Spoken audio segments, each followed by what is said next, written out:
Assalamualaikum warahmatullahi wabarakatuh. Nama saya Dia Ramadhani Fadila.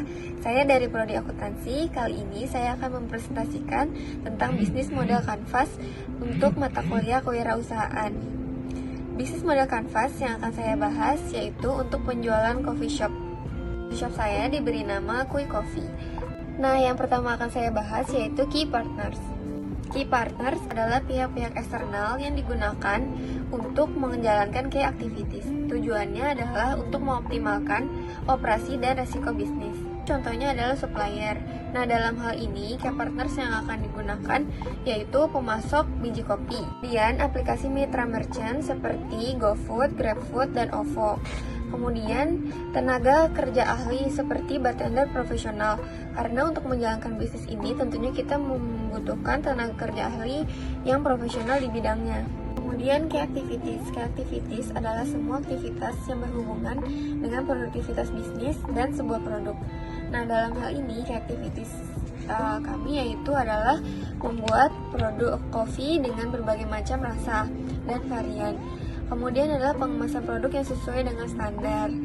Kemudian adalah pemasaran. Nah, hal ini sangat penting dalam menjalankan sebuah bisnis. Kemudian yang terakhir adalah pencatatan dan perhitungan omset penjualan. Selanjutnya adalah key resource.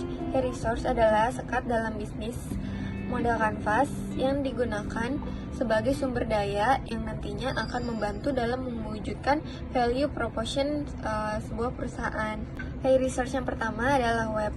Mengapa web? Karena web itu banyak sekali diakses oleh masyarakat banyak.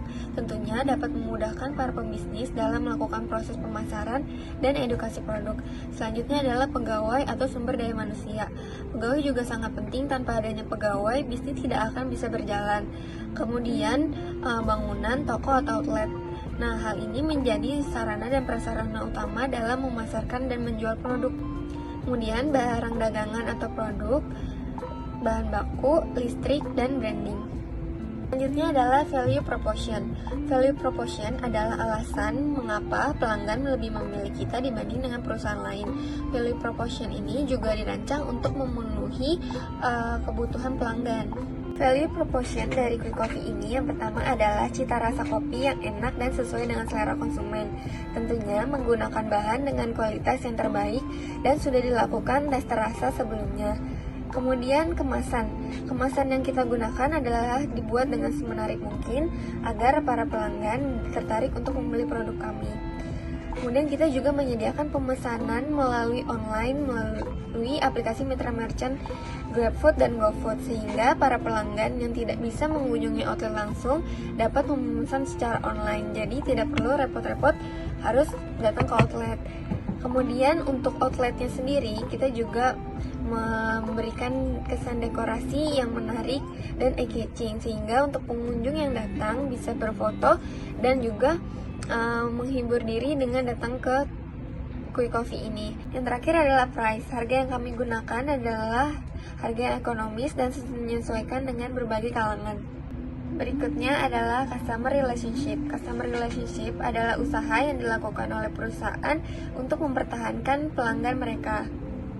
Customer relationship dalam Kui Coffee ini yang pertama adalah penjualan langsung. Seperti yang tadi telah disebutkan, penjualan melalui outlet langsung yang didekor dengan sedemikian rupa sehingga para pelanggan tertarik untuk datang. Kemudian adalah penjualan online. Nah, penjualan online ini menggunakan aplikasi mitra merchant seperti GrabFood dan GoFood. Kemudian melalui sosial media. Nah, ini bisa dapat melalui Instagram, Facebook, Google Ads, dan lain-lain yang tentunya banyak diakses oleh masyarakat. Kemudian event atau member. Nah, jika ada event, kita juga bisa membuka booth sehingga dapat lebih memperkenalkan kembali produk kita. Yang terakhir adalah website yang dapat diakses oleh semua orang. Selanjutnya adalah channels. Channels adalah saluran yang digunakan untuk menyampaikan produk kita kepada pelanggan. Nah, channels yang pertama itu adalah direct marketing atau melalui outlet dan toko. Kemudian adalah sosial media marketing seperti yang tadi disebutkan melalui Instagram, Facebook, atau Google Ads.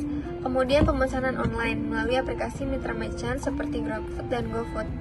Selanjutnya adalah customer segment. Nah, customer segment ini adalah pengelompokan karakteristik pelanggan. Karena produk yang dijual adalah kopi, jadi dapat mencakup seluruh kalangan. Yang pertama itu keluarga dari berbagai usia, kemudian dari pekerja, untuk remaja dan dewasa, dan untuk seluruh kalangan masyarakat. Selanjutnya adalah cost struktur. Cost struktur adalah semua biaya yang digunakan perusahaan dalam membiayai dan menjalankan bisnisnya. Cost struktur setiap perusahaan tentunya berbeda-beda. Nah, cost struktur dari Quick Coffee ini yang pertama adalah biaya bahan baku, kemudian biaya pengemasan, biaya air dan listrik, biaya sosialisasi dan promosi, biaya pajak, biaya gaji pegawai, biaya bangunan, toko, dan furniture, biaya kepengurusan izin dan merek, biaya event, dan yang terakhir adalah biaya transportasi dan distribusi produk. Yang terakhir adalah revenue streams atau aliran pendapatan. Aliran pendapatan ini adalah semua pendapatan yang didapatkan oleh perusahaan atau organisasi. Nah, revenue stream dari Quick Coffee ini adalah penjualan dari outlet langsung dengan menjual berbagai macam kopi, kemudian penjualan dari pengadaan event, dan penjualan melalui sosial media. Sekian presentasi dari saya, kurang lebihnya mohon maaf. Terima kasih atas segala perhatiannya. Sampai jumpa lagi.